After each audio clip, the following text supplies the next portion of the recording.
na reception no said the next tie no nya akura kan mi aka me say ba ho na so and then now benti no na say yeso ye wa ha ne ye hwe chi na bibia eye kama na na ye se enkomotwetwe na se wadam ye kase denya ase a me de anu a obie kakra so kire me bo atiefo no munim kwan fa so nya din denya ase wadam abetimi a kire din ti nya denya ase yo adaro mafredia me fa kwanya isu achia wetiefo nyina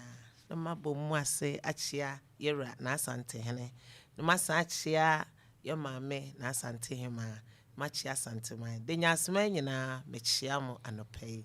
adaro ma obisa ekwanya fa so a denya no ase ebaaye eye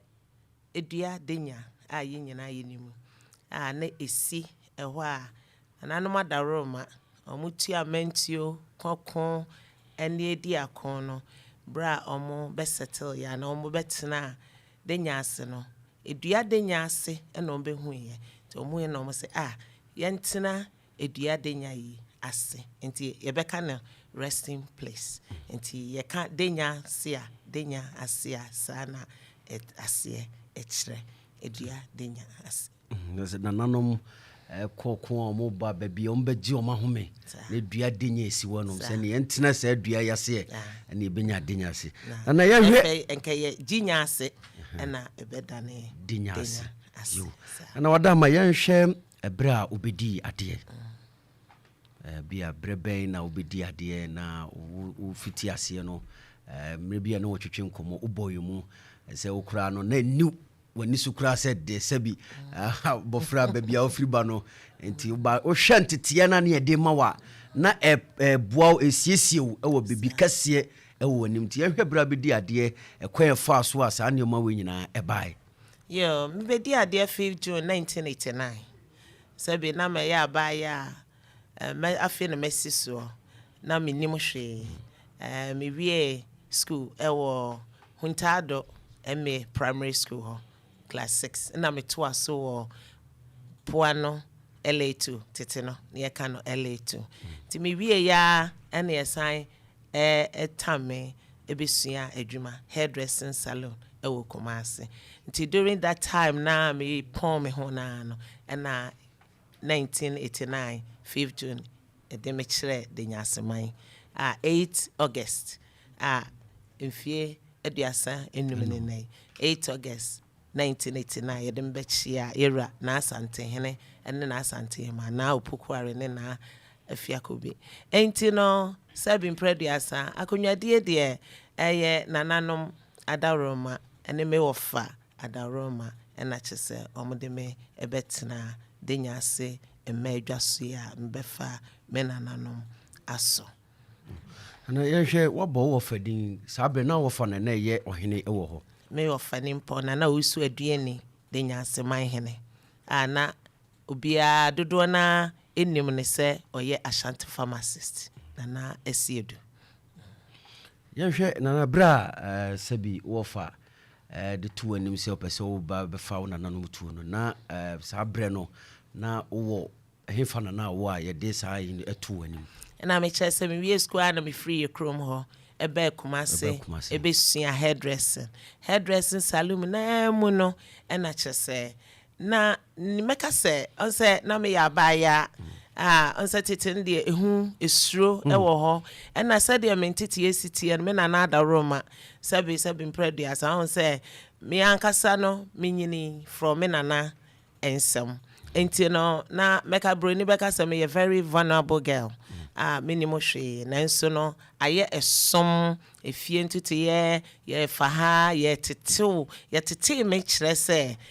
ye beka se slavery na se ye omu ne de me fa ye ya mame trimuda na se ya mame ehunu se bia me ye se nti ye se me ye se but entity na omode me tete ye ya omu no ayesan edem beto adwuma ma me dem besua adwuma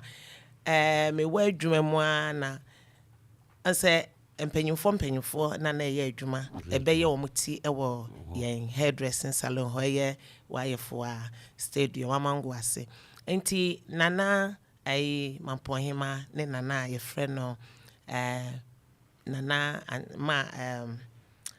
Mrs. in Cancer Jamra. Nana down for pa ene me ofa na aduane ene na yire. On said titeno saa time ni mo no ana saa brain mo no ye kan ladies a ye wokuo bi a na eskafo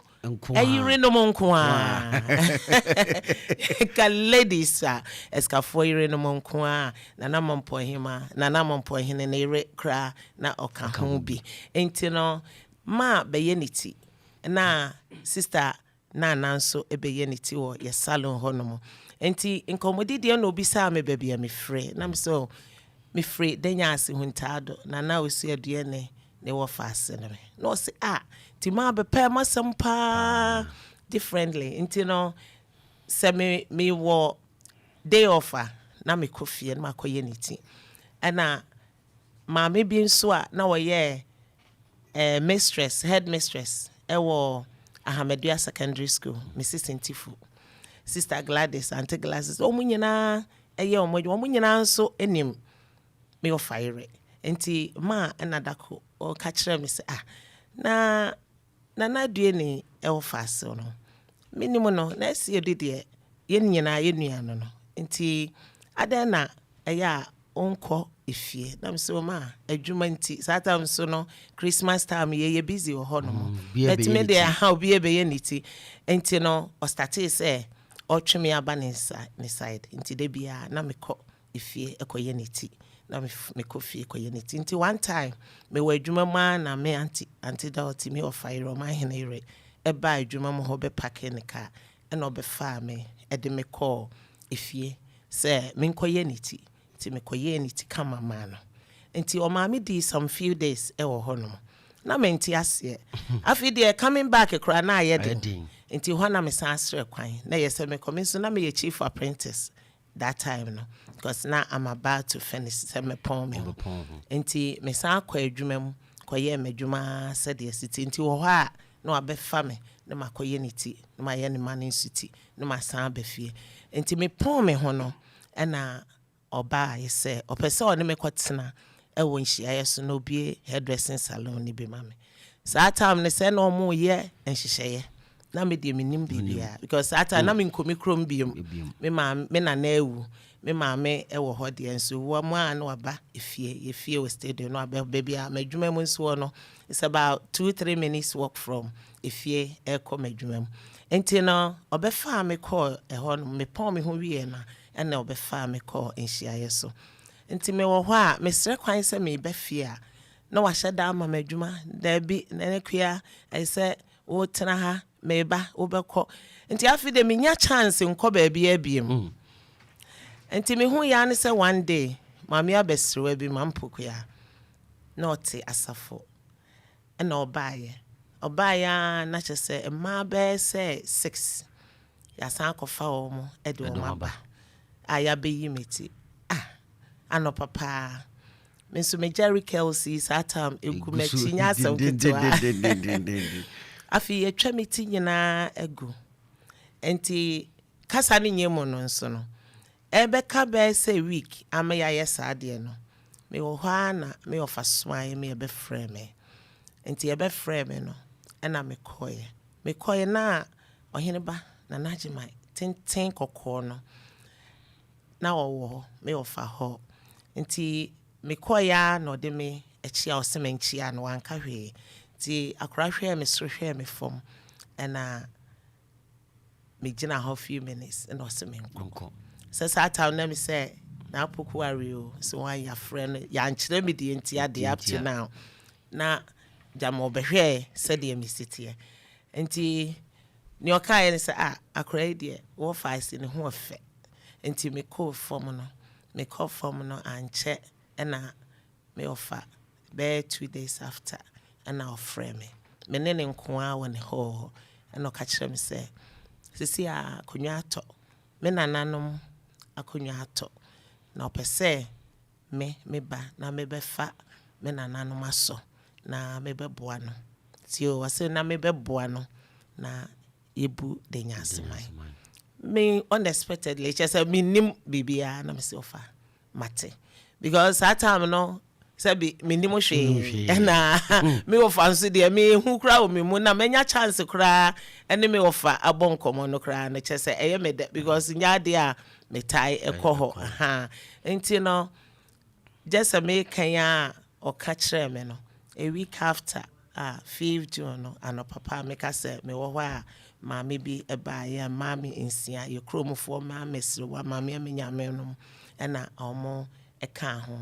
na omo ede maame ne baaye na obetwa me ti na chese ya promise me nti me huni sa afide ebre no na eduro na nka yenka nkyere mpo because I think say bia data no mo ayo mo adwen say bia medwane ana bibi senti na omo ma me anti gigi me so sa ta okrokro me ya ma me kwan enko ba bia no enti no ye yi me ti nyina agu ye na esu de na me esu bi but na me wofa edi kan aka kire me ama me huni say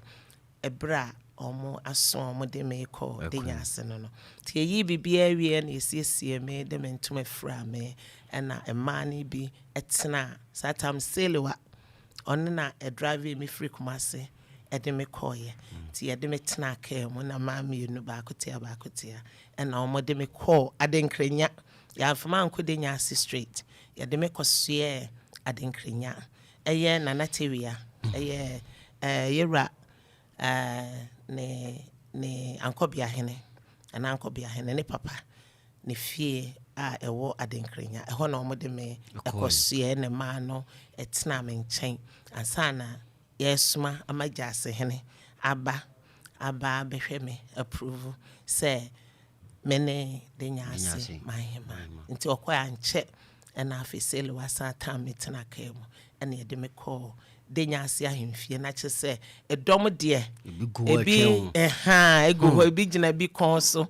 ti ekoya na me ofa se kwa me ene me ofa bebese me ofa no mienu ba koso me nsa ba koso benkum ni fa na omode me ko gina eho nti wana abusu apanyene me ofa na nakwisi omo ede metena akonwa ne so ene ye me kire oman no ena kyese obia start say odi me ho adanse ye di me ho adanse ansa na ye de me gina adwom ma me ofa no ba ko gina ha kita me nsa ofa se kwa me no ofa bebrese adwuma ena omo eka me ho asem nyina ewie ye ansa na ye de me tena konwa no so emprensa me ye tu pada ye so a me kromu ye de me ko tire ebetire ena ye san ye de me tena me ofa nchen a ye de me san ko huntado eye ohima ekro ede me kwatena ehono enti etiefo ye ne nana adutwa bonin denya asema hima ena etwetwe nkomo asase no ekwan ofa so a obedi hima ena wakyere mu ni nyina se wono ni bibia wakyere mu nyina mayehu tibra Facebook opem so radio na ye to nkomo twetwe na okasa no isi ye hu kwan a obefa so abaye hima na obewie ya oka se wie ne do ko huntado ma se wo mukro na se no ye wo ma kro ne wo mema mode ne se ne sitie de tie ne se on se de nyase na nana akose ya don the first or de ni nua ma no be settle ya de hie ne nyina na ohun ne se sabi be kwa ni asumunya ni enkro bebre a etwa ne ho hia tete no nso sabi mpreduasa se obaba akopɛ ekra free mu a yasam yanso no sabi yen history wutie yen history pa nanananom ewo a sabi no omo efrim omo wo a nti na ade hia ne nhyeda enoso sa nti nanananom ani abrese da bi sametena ha na me de ade hia nyina tena ha ebi ana ntokwa bi aba sese nso kom na ye wo a ye kɔ ye ba nti ne ne send ye be ya ma de hia mebo omo ho adwa no memfa wo mo pɛ ba bi nko hunta tinana adaroma otam na de hie ne nyina ena ode wo mo eko huntado krodada em enti bebe ye no amoba ye no nti krodada no na eye hoye amanfo so nti ekire no ena kyese me nana amayinka oye nana adutwa aboni the second oman no on se nana afia tebuya ewo na no o 14 childrens eka nana kwabena kunsu ene nana amayinka ama yedienka na ninu abe ma iko free mu nti ebeka ono nko a nti na kyese akoye asam kese nti ne papa ebusuafoɔ ne denya ase tete no mpanyimfoɔ ne tete na nti yɛtete ne tena nkɔ nti saa time no nso no na huntaado hɔ no na yɛsɛ yɛyɛ dan yɛ drage nana na yɛde ne ba huntaado kuru foforom na afei yɛde no ɛtena se no bɛyɛ ne hema nti nana nom asi ɛdan fie na ɛno a mobɛɛ mu na hɔ ɛne adehyefie a ahemfie ɔba ahema biara ba ɛhɔ a na yɛsɛ ɔtena nti me nana ama yinka nana de twuma bɔne the second esi ne dan kama ɛna yɛsan tu na ɛna ɔba huntaado kuro foforɔ mu nti kuro foforɔ mu hɔ no sɛ ɔhene biara sɛbi ɛkɔtɔ a ɔdade nya ase ɛhɔ na ɔte ɔhene ɔmanhene ekuro ɛhɔ yɛfrɛ hɔ ɛdenya ase ahenkuro nti ɔmanhene ɛte denya ase kuropam ana ahenkuro sɛbi okɔtɔ a me ofa wi on sɛ hwa na yɛdeda no ɛhɔ na yɛyɛ ne dɔteyɛ ɛna yɛsie ne bɛɛmo nti ɔmanhema nso de wote huntaado kuro foforom nti no ufiri mu nso a yɛyɛ wo bibia wɔ ahemfie hɔ baabi ɛno amobaayɛ no na afei sɛbi eduru bra na nanom kɔda ɔmo bɛɛma na ahomakye no yɛde wokɔ na akɔda asomdwe mu nana akyerɛ yɛ kwan a di huntaado ɛyɛ adehyekuro ɛna denyase ɛso yɛ ahenkuro ɛno a nana yɛbaeɛ no DJ Simple wobɛyi ɛdan tete dan bi a tete dan woka ho asɛm bakɔsɛm ɛkyerɛ yɛ DJ Simple ba mehu yɛbɛba ahemfie no so we ahemfie kama nana ɔno ana dama wasiesie a wokɔ ɛyɛ denyase sisi ahuntaado ɛhɔ fɛfɛfɛfɛfɛfɛ no ɛkɔ mani gye papa sɛ sɛbi ɔba watumi agyina nana wura firi mu no mfie bɛyɛ sɛ ni mfie nwɔtwe ne 2016 ɛna nana me ofa free mu nti na we na meka ho asɛm no bra Facebook opem so radio abakɔsɛm wɔ ho pa ɛno nana ɛma yɛhu yɛ nti ɔwa hɔ ne yɛtiefoɔ nyina hu ne deɛ ɔba Facebook abɛhu ɛdan meka ho asɛm nana wadama ɛdan ɛno ama yɛhu sɛ abakɔsɛm kɛseɛ pa ɛwɔ ho wadama yɛbɛtie ɔho adehyefie no ansa yɛkɔ mmɛmu aha yɛ mmɛmu ansa yɛwɔ gate kɛseɛ baako a ɛda yɛ mmɛ na ntwa ne yɛwɔ akyire hɔ no nti na ɛhɔ na sɛbi ɔmahema ɔne ne ma ne nananom adehyie nyinaa egu nti me nana domia na ɔyɛ nana amayinka adutwa abɔne the second ne ba bɛma na ɔne ne di akonnwa ɛne nana wusuansa enso na ɔyɛ ɔman ehene a na ɔyɛ nana amayinka ne ba nti ɔmo efiri denya ase ɛba efia ɔmo abrewe ete hɔ a na ɔmo ayi yire nyinaa saa emem ha ɛhɔ na ɔmo te nti ɛhɔ yɛ mem nti saa gate kitwa no upie free ahemfia na wapie free saa emem no ekwan kakra na ɛda hɔ no tete no bɛɛma bia ntimi mfa hɔ fe sɛ hɔ ayɛ mem wonim na fa hɔ pɛ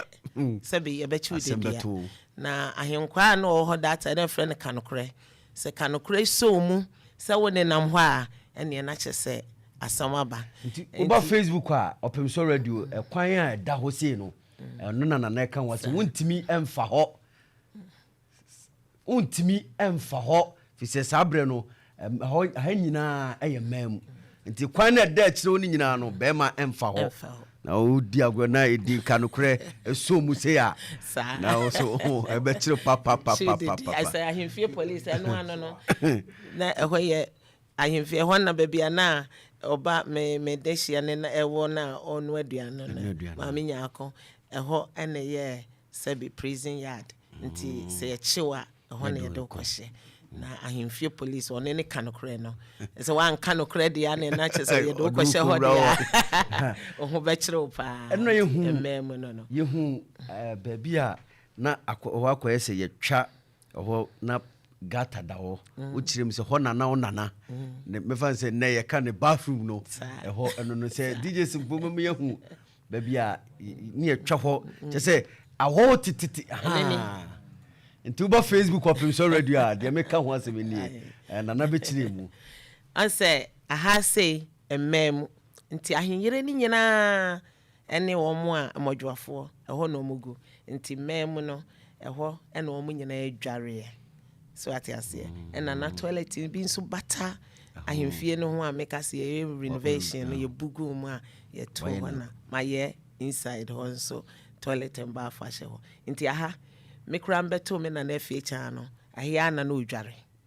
aha ena saa eyi na ewo ho no ayete se small chair bi ewo ho no yato no otsena ho na te se ebubu ama eho naka na ayete se vintage bi oni be ka say tete enema nti say na hardly for me say me bubu agu ana menya ne den so ate ase nti eho ena na edware me ankasa nso medware ho edware ho ye nyina eho na ye dware asante wa abakwasemu nti uba Facebook opim so radio a tete adia na nanom adware wo ho ma nana adutu abuni otoso miansa ye ne te adenya asema mo no so adware wo esi akwa ko sisi a wo ho a ye ka ho asem kama pa wo ho a wo behu bibia na ne ye hwe ya hwe kwan afa so bedi ade ya hwe abakwasema e wo edan we hu obedi ade wie no enema ben na wodi si wani so se obeye ede aboa wokro dia me disi mani so pa 77 predian sanse makane mprebebre se sebi menya akwanya antoa school so anko sebi university any secondary school no mani ade enti me hu sa adesua pa de ehu hia kopem se sebi me a me pushi myself anya me ye madom na nanom adaroma me di tu kwan ehu se yesa me toa madesua eso enti no me tu kwan no me hu ni se sebi wote wona se wanya good education sabe obeye moboda achi enti na meye dan mi ankasa mi di ade ni nyina ade a esimani super ne se mesi school dan me kan ebo ho mpaye se nyame ne nananom moa me eboa me ada achi bia no mesi school dan ama preschool nkola because se edurumre bi na me kwa pra sabe me ko hu nkola omotete efie obi wo ho a 1 year 2 years na nua bi o ye be 4 years 3 years kra na ehwe no sabe ensem bebre timi hye happen nkola especially emaya ne ade enti me hu ni se parent ana maamefo no eho beto wo mo na nkola no nso anya omo fa hodie se daache ombedi ye nti no mesi preschool na maamefo ene awofo etimi anya kwan akoye omo adwuma akomo mfuo mo nse yen ho no ye area ho no dwumadie bia ntan ni ho te se edwadie ene afuo mu ne ma ne saa na ne manketenkete saa na ha adwen nti mesumi nya asa akonya no anyankopon ya adom me bre me ho ase ye adwumaden ema me committing myself to UK community no any sorry Methodist Church Wolverton me wa sorry mo no nti no me de to my brother me start charity work say ebia me manta de dada omo enyusu bi mo mpaboa madwumam sabi ye ton bibia such as babies no na yetete so na ma package me nanfofo omo hu sa na obi ho ultimate donate ene odi ama me na me de aba me bagana na ma beche e de ama enkofo enti asorofo enso ye bibia food bank any charity work bia no so me de me ho ejim ti ma me bete asia mo se metimi fa sa kwanya yiso a na metumi start charity work and even UK metumi de bi nso aba me krom nti me start sa donation sorry for nso tie me sufre e ma omo anso mo yetimi ye donation wa sorry just collect near pencil books anything babies feeding bottle e ma books nyina omo donate wa sorry na me de aba e ma omo atua home shipping door to door na me de aba na me de konkro ni nyina so orphanage omo a me catch anwankwanta orphanage me de to omanim e ma omo asend this kakoboa emre bi a atwam nti no o nyina no e na e ma me hu se da bi e yesa me pe bibi simani so to omo ye me interview e hu ni se e dien pa bi na queen mother no first no omo nim nti omo hu ye no and omo ebisa na me so me kire se pese me ye school preschool and almost so started a boy. Until over Facebook opim so radio obehu eye school na nana esi denya seman preschool obehu no fefefe e wo kwan ho a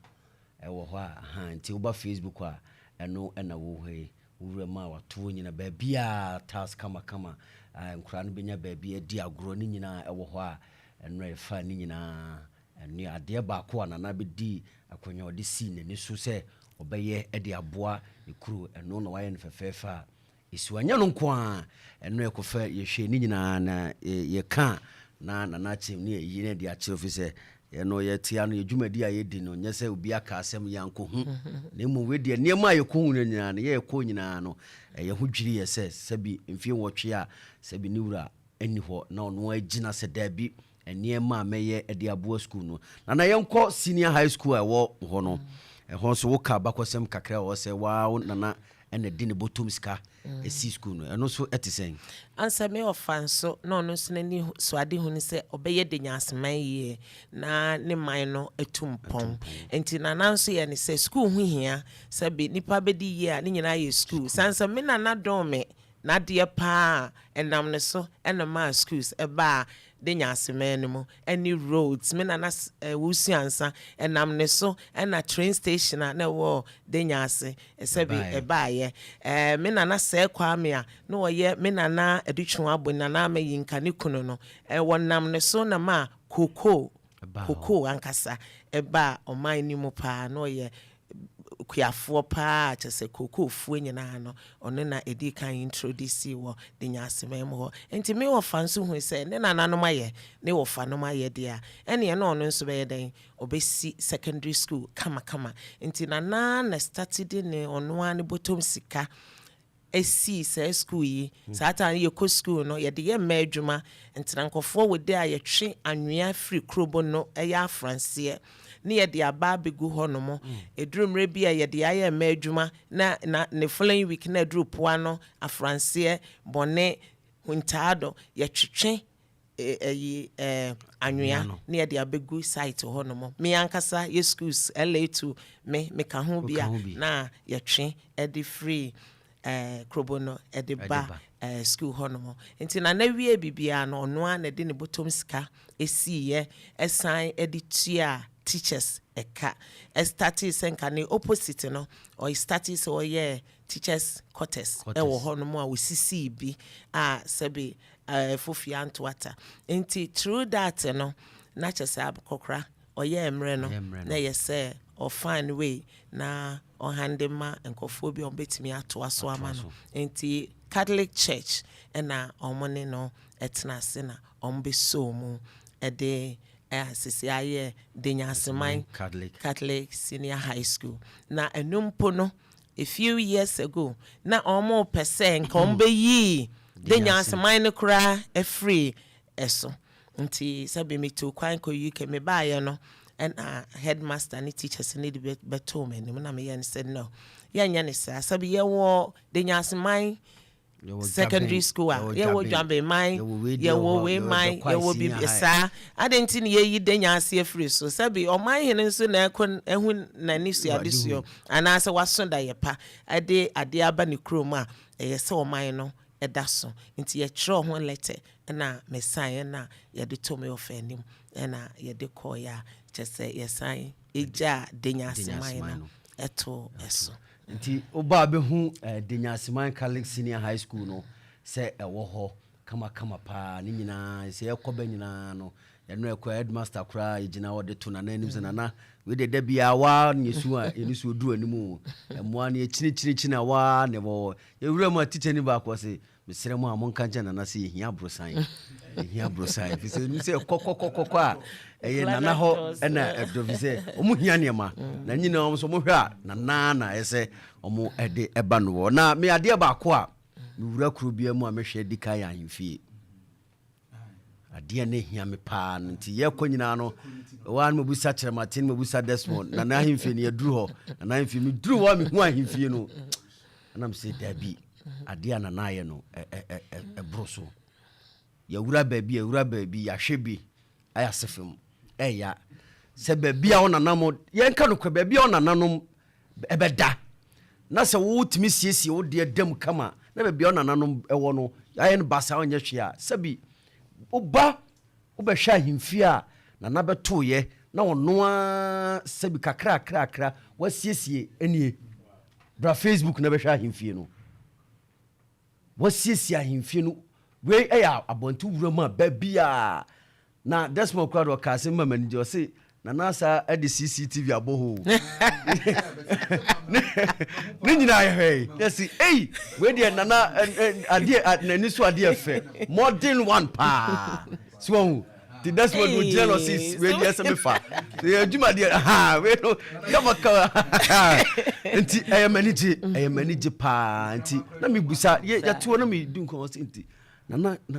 anytime yes adwumadie we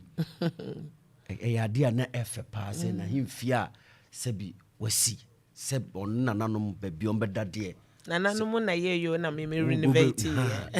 so enti kama pa he na oba Facebook opim so radio o hwe no bibia fefefefo asesa bibia renovation no chance bibia kama pa na ani suade nana wada ma yento ankon twetwe no so sebi obi a emfie aduasanum nie abefa na namutuo bedi akonyan unya no totroto nya de wafa niamam nya ha ne bekeka nsam bi nemu woni suade hu na hia me se na me pa man dinya asema nemu se yetana ne anhwe niam bi a ebeboa ma okuro no etie no ehu se manhema wo ho ne die na kuro no so eso mo yede boa na na se dwumadi a wasase no die na eso mo so ye edipeja ema oso anamo a wotu bia no se obi bedi ye na kuro no nyina ta akire a ne de yese no akwayo nananko a we enamubu a ye de adu na no yeduru ho nipa ne gu nana ho a obi ade na asem ba no na nya asem ketwa nes nana nti wonya brekura gina home so wura dem ana foforo aba wura dem ana foforo aba we nana we ebi omo be peska de akọ nti kwan pen na nana fa so a obuma nti krom wofo no na ese mo sori gina nana achi na mo se niema nana eye no emoa na ese yeboa no emoa na ese de boa nana se nna me ka chen nana wahenie no se de nyame esi ehwe kwan wo fa so obedi ade ene niema wo fa mu no ene wani so ade hu no wa mana mbu aba mu se da bi denya seman de edamakoma so ekwan bia mefa so ebepeja bia ebepeja nti ye de bia no me ka se yesire nyame ama se wahenie ni mpeja ne nkoso na de odi asiwa nya no ko a eno ekọ afuom nyina wo enua ne kokoa na adua ho no enya asem ketoa enya senti wo ba Facebook wo be hu bi kakakao ekọ akiri koko no so won chense a no so adua ni nyina kama ni nyina ya oman no se obema man no epeja wo ntina na yesa na ma we nyina wo nti wo ba Facebook opim so radio a wo be hu se de esiti enya asem ketoa kora na ya se ye bre no na ya hwe se de na meka no akonya ninie de obeka che oman ne mususu se oman no beye ede atawochi mbama de nyase nyuma pa wa shase no apija yo me chia de nyase mai biem chia santimai biem de nyase mai de se de woka no sebe enoa ekon na mekon edamakoma super ye sebe de maye nyina no enye ensi ha ya makoma so ade pa ne se yebenya factory makoma so ade biem ne se empuntio ebeba omanimo mepese enwumanwuma eba de nyaseman mo se youth no aye burden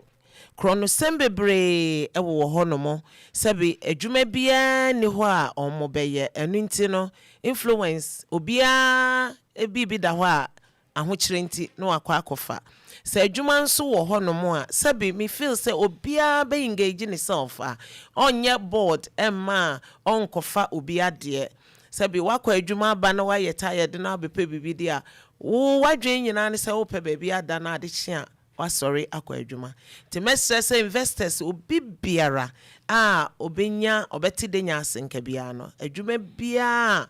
owo no onfa bi mra de nyase memu aban emwa na secondary school yi na daroma said ye akodre omomwa yen